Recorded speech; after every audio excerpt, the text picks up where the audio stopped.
Kita beralih ke informasi lainnya, Saudara. Kejaksaan Agung menetapkan Ketua Pengadilan Negeri Jakarta Selatan, Muhammad Arif Nurianta, sebagai tersangka kasus suap penanganan perkara korupsi pemberian fasilitas ekspor crude palm oil atau CPO. Kejagung masih menelusuri aliran dana dari kasus suap tersebut. Saat kasus ini disidangkan, M. Arif Nurianta menjabat sebagai Wakil Ketua PN Jakarta Pusat. Kejaksaan menemukan bukti bahwa Arif menerima suap sebesar 60 miliar rupiah dari pengacara agar 3 terdakwa korporasi tersebut bisa divonis lepas di Pengadilan Tindak Pidana Korupsi pada PN Jakarta Pusat. Saat ini Kejagung masih mendalami apakah uang tersebut mengalir ke pihak lain atau tidak. Meski demikian, vonis yang diputuskan sesuai dengan yang diminta oleh para pengacara terdakwa.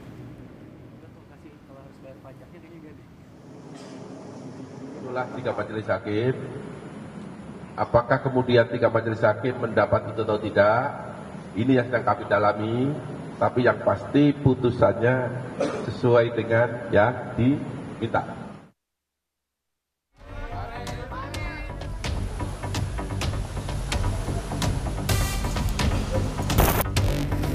Kejaksaan Agung menetapkan Ketua Pengadilan Negeri Jakarta Selatan, Muhammad Arif Nurianta, sebagai tersangka kasus dugaan suap dan gratifikasi.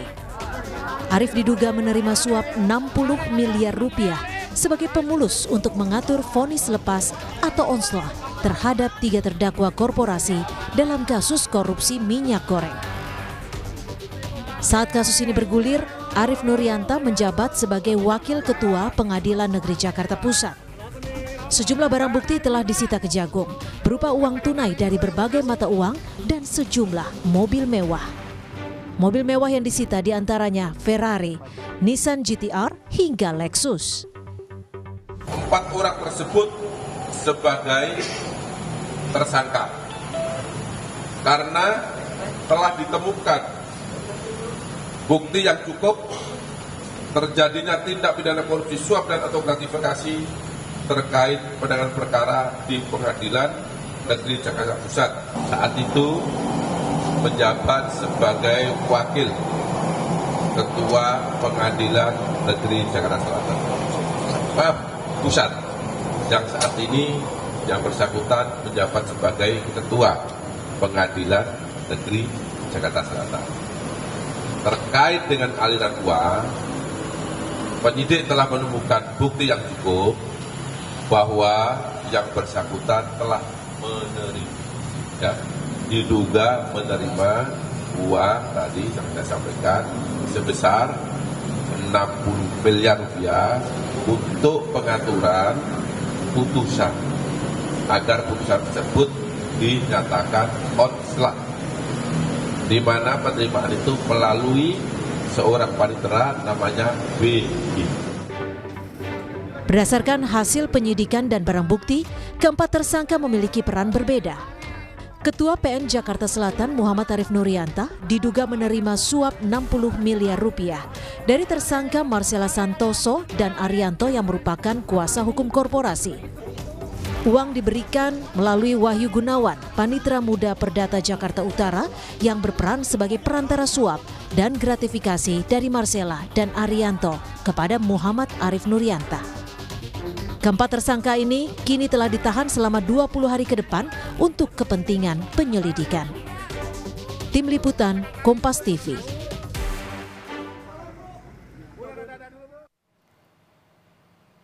Saudara, Kejaksaan Agung menemukan bukti bahwa Muhammad Arif Nurianta menerima suap sebesar 60 miliar rupiah dari pengacara agar 3 terdakwa saat itu yang merupakan korporasi korupsi ekspor CPO bisa divonis lepas atau onslah. Kemana saja dana ini dialirkan dan berapa total barang bukti yang telah disita?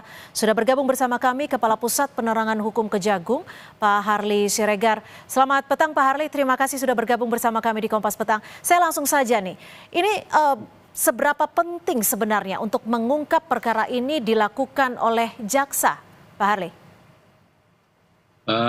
Terima kasih Mbak Cynthia, saya kira pertanyaan ini sangat fundamental dan sangat baik ya.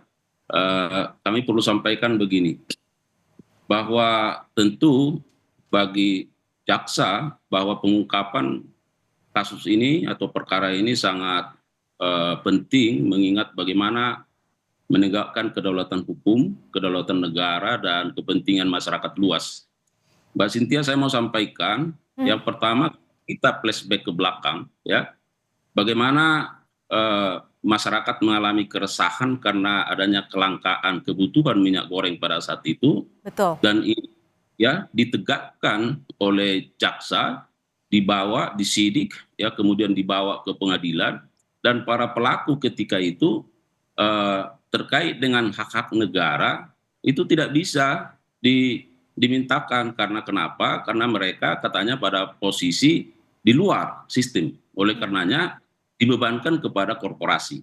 Nah, kemudian dalam perjalanannya bahwa jaksa kemudian melakukan penyidikan terhadap beberapa korporasi ini dalam rangka bagaimana menegakkan kedaulatan hukum dan kepentingan negara serta masyarakat itu untuk pengembalian kerugian keuangan negara itu. Nah, di dalam tuntutan jaksa penuntut umum, kalau tidak salah itu sekitar 17 triliun kalau di total dari 3 korporasi, 11 miliar, 14 triliun, dan 11 triliun dan 4 triliun lebih. Ya. Nah, ternyata kita lihat sekarang bahwa apa yang terjadi, seharusnya negara bisa mendapatkan hak-haknya, pengembalian kerugian negara sebagai bagian dari pemulihan, justru di tingkat pengadilan ini dionslah. Artinya apa? Bahwa dari pelakunya juga tidak bisa dimintakan pertanggungjawaban terhadap kerugian keuangan negara, bahkan ke korporasi dengan pertimbangan-pertimbangan yang tidak logis. Ini saya kira yang harus dipahami oleh masyarakat dan siapa saja, bagaimana hukum itu harus kita fungsikan dalam rangka menjaga kepentingan negara dan kepentingan masyarakat. Nah, yang kedua, tentu kalau seperti ini yang selalu terjadi, maka ini akan bisa menjadi satu presiden buruk. Karena kenapa? Saat ini penegakan hukum ini kan tidak hanya kita lakukan terhadap orang, tetapi juga korporasi. Korporasi, betul. Ya, di banyak perkara-perkara lain begitu. Ya, jadi saya kira itu menjadi ingatan ya bagi siapa saja ya supaya berhenti melakukan cara-cara seperti ini. Artinya mari kita menegakkan hukum ini supaya negara bisa kita jaga. Pak Harli, lalu dari kasus ini sendiri, apakah hakim-hakim setidaknya kalau nggak salah ada 3 majelis hakim yang ditunjuk, apakah akan diperiksa juga, dan dari 3 majelis hakim ini apakah termasuk M. Arief saat itu? Nah, jadi kalau yang ketua sekarang, dia posisinya kan wakil ketua, ya. Nah, di Pengadilan Negeri Jakarta Pusat. Nah, jadi yang bersangkutan yang menunjuk ke majelis hakim. Dan saat ini 2 orang dari majelis itu sedang dilakukan pemeriksaan secara intensif. Nah, kita sedang menunggu 1 orang lagi, ya, 1 orang lagi, dan kita mengharapkan jika hari ini yang bersangkutan datang, tentu kita akan melakukan pemeriksaan-pemeriksaan. Ini kalau dari total nilai barang bukti yang sudah disita berapa ini Pak Harli? Selain ada mobil dan juga uang yang disita dalam bentuk beberapa mata uang ya? Ya, jadi baik Mbak Cynthia, memang saat ini penyidik sedang terus melakukan perhitungan karena hingga saat ini kan penyidik masih juga berada di lapangan melakukan upaya-upaya penggeledahan di berbagai tempat di beberapa provinsi. Ya, jadi barang buktinya terus mengalir, dan seperti yang sudah diberitakan tadi, memang saat ini ada uang baik dalam bentuk mata asing maupun dalam rupiah, ya, yang digeledah, didapatkan, disita dari baik para tersangka yang sudah ditetapkan maupun dari beberapa tempat rumah, termasuk dari pengacara yang sudah ditetapkan juga menjadi tersangka. Dan saat ini kita juga sedang menunggu ya hasil dari penggeledahan di berbagai tempat itu, dan pada saatnya nanti tentu akan kami update, akan kami rilis seperti apa terkait dengan barang bukti yang telah kita sita. Kalau Pak M. Arief ini menerima uang suap sebanyak 60 miliar rupiah ini diberikan dalam bentuk uang atau dalam bentuk barang atau seperti apa? Dan apakah dengan cara ditransfer atau seperti apa nih Pak Harli berdasarkan penyelidikan sementara?